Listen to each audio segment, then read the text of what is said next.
안녕하십니까. 저는 오늘 수출 우수 품종 톳 인공종자 생산 연구라는 주제로 강연을 할 전라남도 해양수산과학원 수산종자연구소 박용핀입니다. 강연에 앞서 본 연구는 현재 추진 중인 사업으로서 이 연구 사업을 추진하게 된 계기와 추진 사항을 중점적으로 설명을 드리도록 하겠습니다. 강연의 흐름은 먼저 톳에 대해 간략하게 설명을 드린 후 연구 배경과 필요성, 그다음에 저희가 추진했던 사항, 이에 따른 기대 효과와 향후 연구 추진 계획 순으로 말씀드리겠습니다. 톳이란 우리가 흔히 알고 있는 미역 다시마와 같은 갈조류에 속합니다. 그러나 미역 다시마는 1년만 사는 1년생인 반면 톳은 톳 엽채가 유실이 돼도 뿌리에서 새싹이 돋아나는 다년생 해조류입니다. 우리나라 주요 분포지로는 제주도와 서남 해역의 바위에서 자생하고 있고 서식 수온은 5에서 25도씨입니다. 그리고 적수온은 10에서 20도씨로 알려져 있습니다. 톳의 번식 방법에는 유성생식과 포복지에 의한 영양번식 두 가지로 번식을 하고 있습니다. 톳의 생활사에 대해 간략하게 말씀드리겠습니다. 톳은 5월에서 7월 수온이 19에서 20도씨가 되면 암컷과 수컷의 생식기가 발달을 합니다. 이 생식기에서 정자와 알이 만나서 수정이 되고 세포 분열을 거친 후 유배로 방출을 하게 됩니다. 이 유배는 다시 성장을 해서 1차, 2차, 3에서 5차 엽채가 형성이 되고 그 다음 줄기 형성이 된 후 엽채가 됩니다. 이렇게 무성생식을 하는 생활사를 가지고 있고, 두 번째로는 여름철 엽채가 녹고 난 다음 뿌리에서 새싹이 돋아나는 포복지에 의한 영양번식, 즉 무성생식에 의한 생활사를 가지고 있습니다. 톳의 효능과 효과입니다.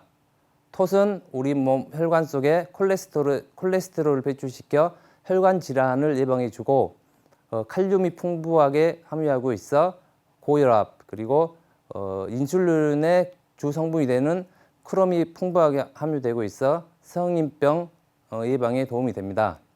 그리고 철분이 시금치에 3에서 4배 이상 함유하고 있어 빈혈 효과에 좋고 식이섬유와 에스트로겐을 다량 함유하고 있어 미용에도 좋은 효과를 나타내고 있다고 합니다.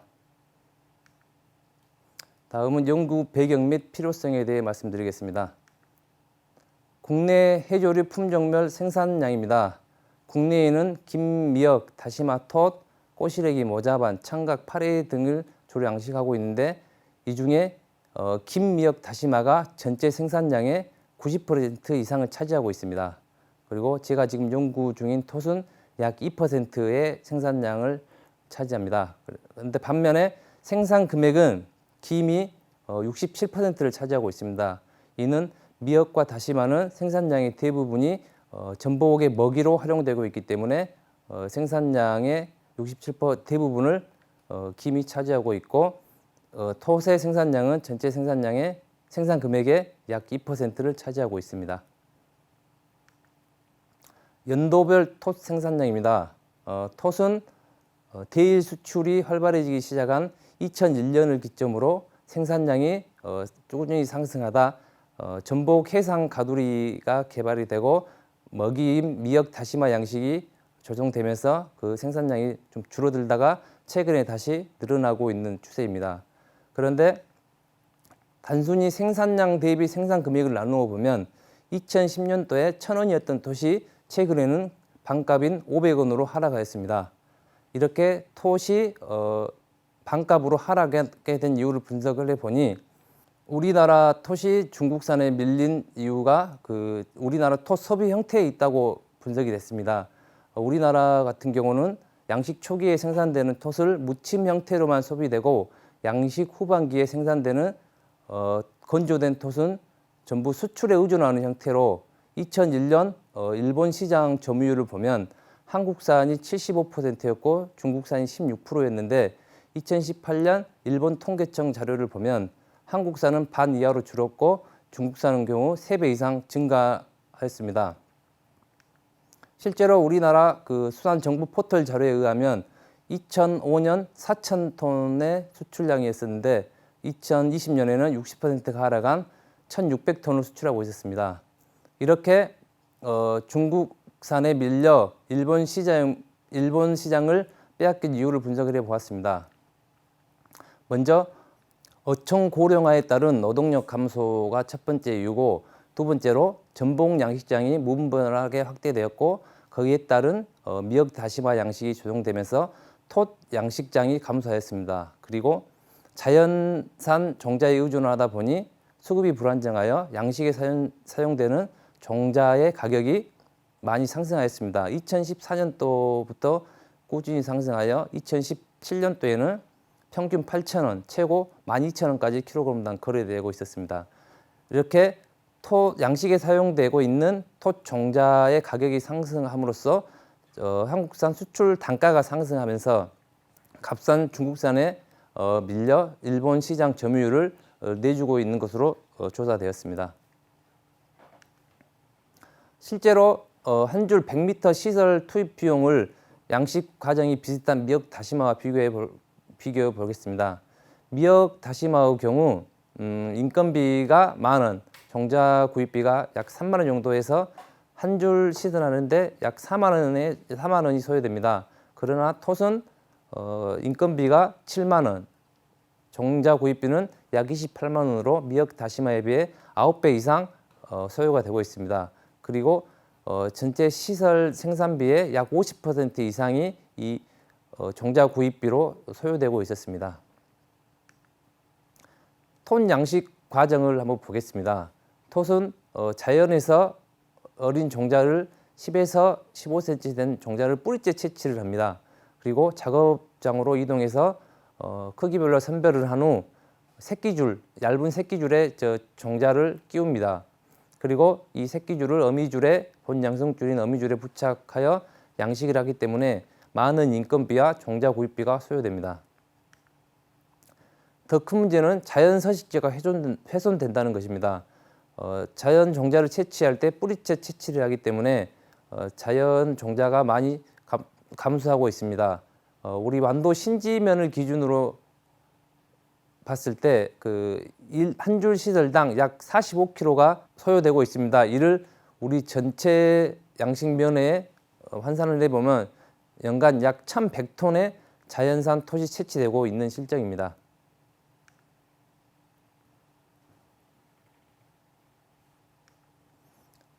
지금까지 저희가 톳 모조를 양식장에 가서 관리를 했습니다. 그리고 생식 기탁이 성장을 하고 톳 종자인 유배가 생식 기탁 위측으로 이동을 하면 모조를 채취해서 실험실로 운반을 합니다. 그리고 사람이 물속에서 이 모조를 비벼서 인위적으로 종자를 탈락시킵니다. 그 다음 방출된 종자를 현미경으로 건경한 후 유배 농축액을 만듭니다. 그리고 붓을 이용하여 체묘틀에 부착시킨 후 약 30분간 건조 후 배양합니다. 이렇게 사람이 하고 싶은 대로 키운 종자는 10중 8구 탈락을 하거나 부착을 해도 종자 밀도가 낮아서 양식용 종자로 사용할 수 없게 됩니다.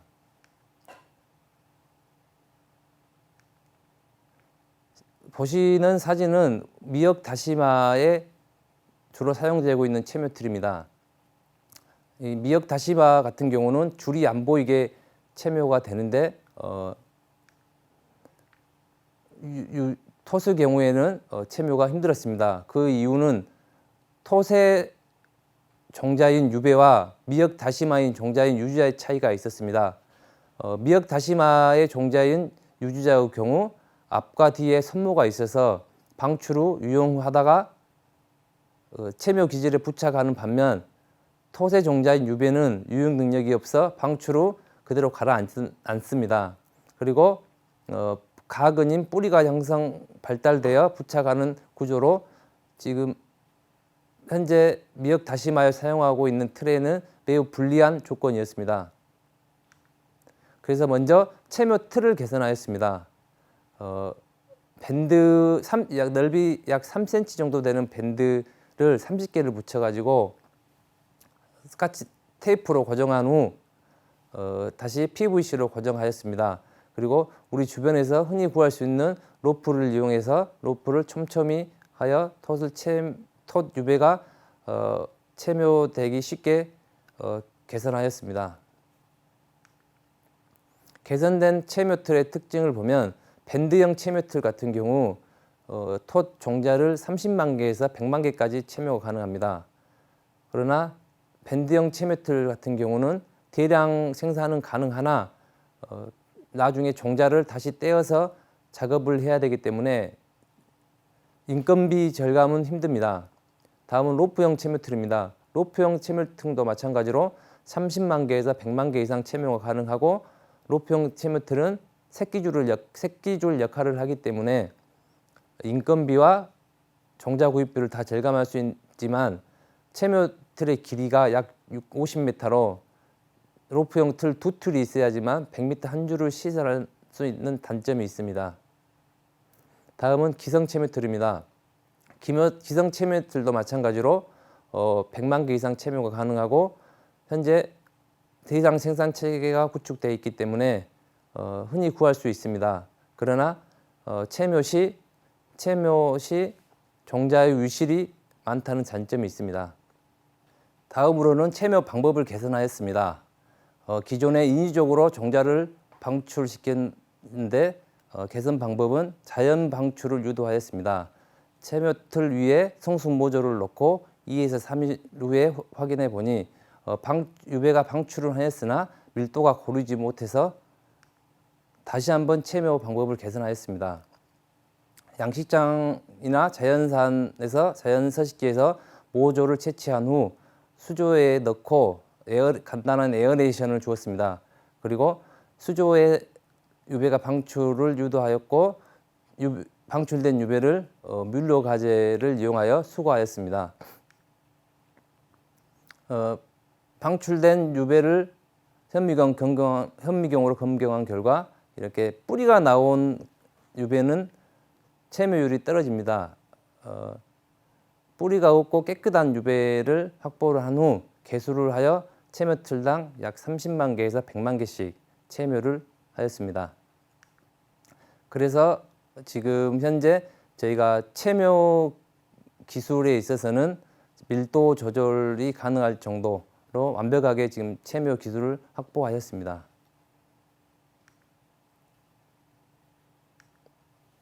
다음은 체묘된 기술을 가지고 가해식 단계의 종자를 확보하기 위해 성숙도 조사를 추진하였습니다. 먼저 우리나라의 다른 해역보다 수온 상승이 빠른 제주도 해역을 성숙도 조사를 한 결과 제주도 해역 같은 경우는 5월 중순경에 성숙 모조를 확보할 수 있었습니다. 그리고 완도에 있는 백일도라는 섬에서도 6월 20일경에 성숙된 모조를 확보할 수 있었습니다. 이렇게 백일도에서 성숙된 모조를 확보하여 현미경으로 검경한 결과 생식기 측에 다량 유배가 검경되었습니다. 그래서 담수로 세척한 후 수조에 수용하여 유배의 방출을 유도하였습니다. 이렇게 방출된 유배를 현미경으로 검경하고 개수 후 체묘하였습니다. 각 체묘틀별로 체묘한 후 해상 가해식을 위해서 해상 가해식 예정지를 선정하였습니다. 진도 조도에 있는 디마도라는 섬은 7월 수온이 20도씨 내외로 낮은 수온을 유지하는 지역입니다. 그리고 우리 연구소 주변에 톤 양식장이 있는 신지면 해역에 가해식장을 계획을 하고 먼저 우리 연구소 주변의 가해식장에 7월 14일 날 가해식하였습니다. 가해식 수심은 4m, 6m, 8m로 하고 조류 방향과 역방향으로 하여 썰물과 밀물 때 영양염이 많이 부딪힐 수 있게 시설하였습니다. 해상 가해식 2일 후 조사한 결과 종자는 크게 탈락하지 않았지만 성장도 하지 않았습니다. 그리고 수심 조절을 위해 위에 띄워놨던 부위에 갱생이 모자반이 다량 부착한 걸 확인할 수 있었습니다. 이 갱생이 모자반이 채묘틀로 내려오면 조류에 의해서 종자를 탈락시킬 수 있기 때문에 갱생이 모자반을 제거해 주었고 채묘틀 일부에 바다대벌레라는 해적생물로 부착해 있었습니다. 그런데 해상 가해식 6일 후에 제5호 태풍 다나스가 북상하고 있었습니다. 그때 고민을 좀 한 게 채묘틀을 육상으로 다시 철거를 해야 되나 아니면 해상 가해식을 태풍을 겪어보고 부딪혀 봐야 되나 고민을 하던 중에 어차피 우리나라 여름 수온은 태풍이 지속적으로 오니까 태풍과 부딪혀야지만 종자 생산을 할 수 있다 생각하여 바다에서 태풍을 부딪혀 보기로 하였습니다. 그리고 태풍이 지나간 후 조사한 결과 갱생이 모자반에 의해서 종묘가 전량 탈락했습니다. 그리고 일부 남아있는 종자에도 석회관 갯지렁이 등이 부착해서 종자로는 사용할 수 없게 되었습니다. 이렇게 1차 가해식을 실패를 하고 2차 가해식 장소인 진도로 향하였습니다. 진도항에 도착한 순간 한 치 앞이 안 보일 정도의 안개와 해무가 끼어 있었습니다. 그리고 저도의 항인 창유와 대마도도 마찬가지로 엄청난 양의 해무와 안개로 뒤덮여 있었습니다. 선창에서 대기하던 중 안개가 조금 그치자 현정으로 갔는데 바로 다시 안개가 덮여 있었습니다. 나중에 그 어촌계장님과 이야기를 해보니까 진도 대마도 같은 경우는 7월 한 달 내내 거의 안개와 해무가 껴있는 상태라고 하더라고요. 근데 이 수온과 기온 차이가 너무 심하기 때문에 이런 현상이 발생하는 것 같습니다. 이렇게 태풍이라든가 갱생이 모자반 등 자연재해 때문에 육상에서 어느 정도 종자를 단련시킨 다음에 해상 가해식을 나가야 되겠다고 판단하여 연구소 내에 육상 가해식장을 만들었습니다.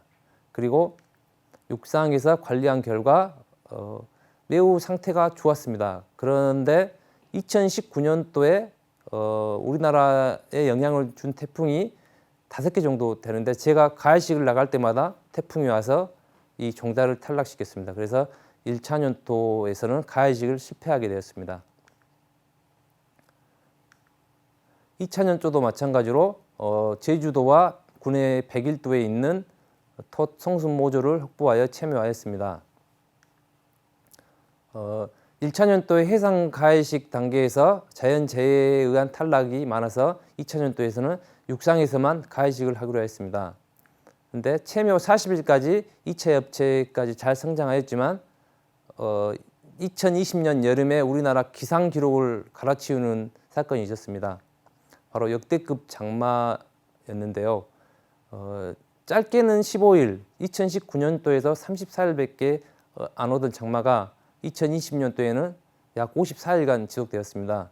이렇게 40일간 잘 성장한 엽채가 20일 만에 전량 폐사하여 또 한 번 2차 가해식 단계에서 실패를 맛봤습니다.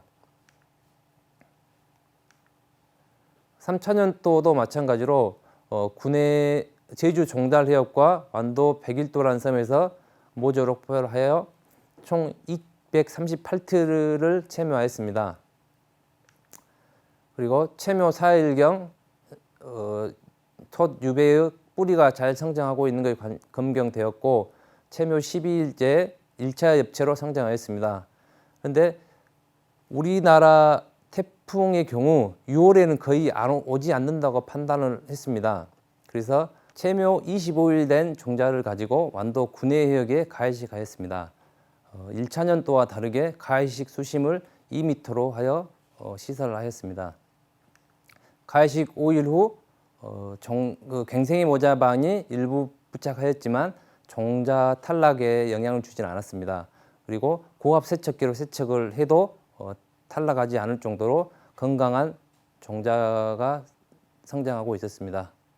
해상 가해식 15일 후 1차와 2차 엽자가 형성되었고 펄과 규조가 다량 부착해도 고압 세척기로 충분히 제거 가능하였습니다. 그리하여 빠른 성장을 위해서 수심을 0.5m와 1m로 높여 주었습니다. 가이식 20일 조사 결과 수심을 높인 결과 규조와 파래가 부착하기 시작하였습니다. 그러나 그 고압 세척기로 세척을 해도 파래는 탈락하지 않았습니다. 해상 가이식 27일 후 톳 종자가 안 보일 정도로 파래가 성장하였습니다. 그래서 파래 구제를 위해 유용 미생물 유산균을 사용하였습니다. 유산균의 pH가 약 3에서 4로 약산성인 물질입니다. 그리고 제가 뜸북이라는 해조류를 육상에서 관리하는 도중에 규조와 파래를 유산균을 이용하여 구제한 경험이 있기 때문에 이 유산균을 톳 종자에 적용하였습니다.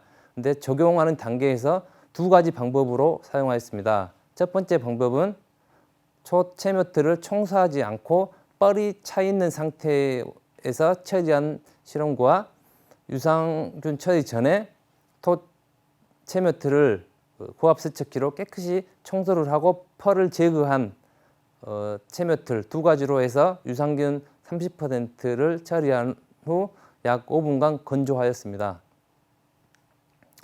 그 결과 톳 종자가 안 보일 정도의 파래가 무성했던 채묘틀이 청소를 한 채묘틀과 청소를 하지 않는 채묘틀 모두 100% 파래가 구제되었지만 청소를 한 채묘틀 같은 경우는 일부 톳 종자도 폐사한 반면 청소를 하지 않고 펄이 끼어있는 채묘틀의 경우 100% 생존하였습니다. 해상 가이식 50일 후 사진입니다. 지금 현재 약 5cm 내외로 성장하였습니다.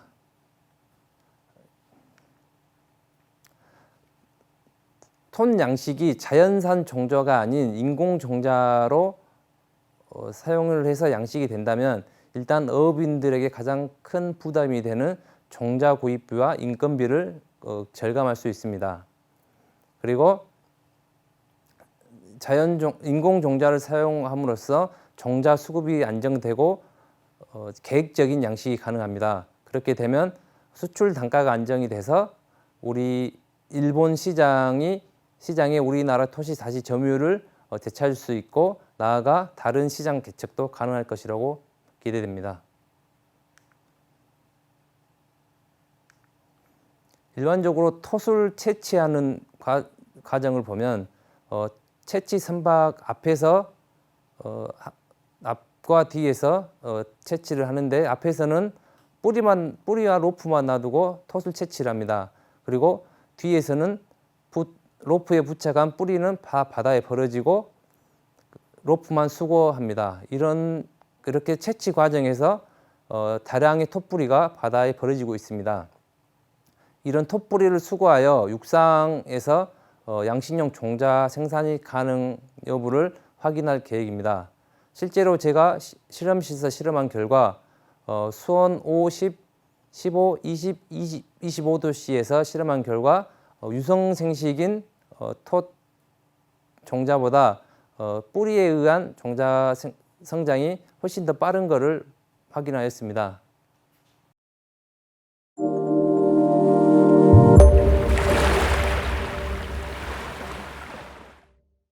가이식이란 무엇인가요? 채묘틀에 붙인 종자를 본양성하기 전에 바다에 적응시키고 단련시키는 과정입니다. 우리 농사의 벼농사와 비교해 보면 벽실을 모판에 뿌리고 육상에서 모를 키운 다음에 모내기를 하듯이 모든 해조류 종자도 육상에서 일정 기간 관리를 한 다음에 해상에서 적응시킨 후 본 양성을 하고 있습니다. 해상 가이식 시 나타나는 해적 생물의 종류와 구제 방법은 무엇인가요?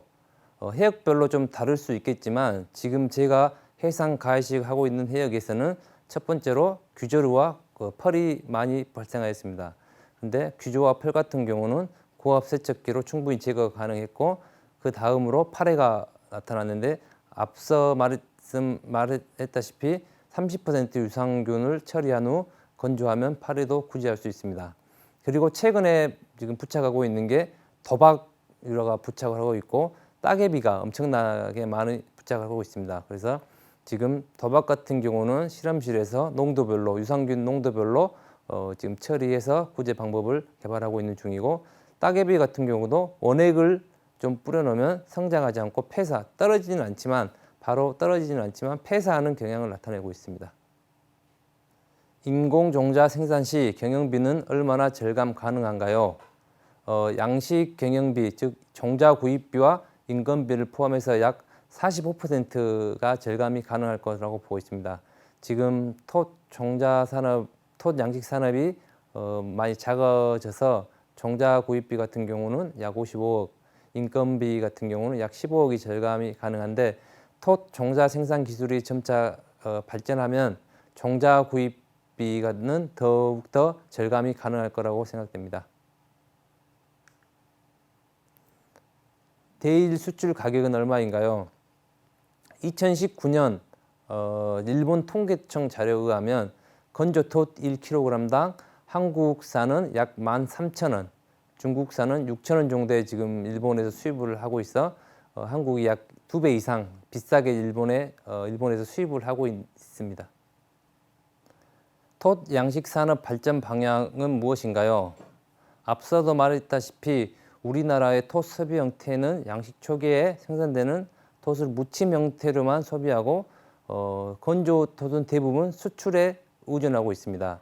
이렇게 수출에 의존하고 있으면 톳 가격은 점점 하락할 거라고 봅니다. 그런데 최근에 지금 건조 톳을 이용한 전복, 톳 영양밥과 같은 다양한 제품이 개발돼서 몸에 좋은 톳을 우리 국민들이 많이 먹어주면 내수적으로 소비가 되면은 톳 양식 산업도 자연스럽게 발전할 거라고 봅니다. 경청해 주셔서 감사합니다.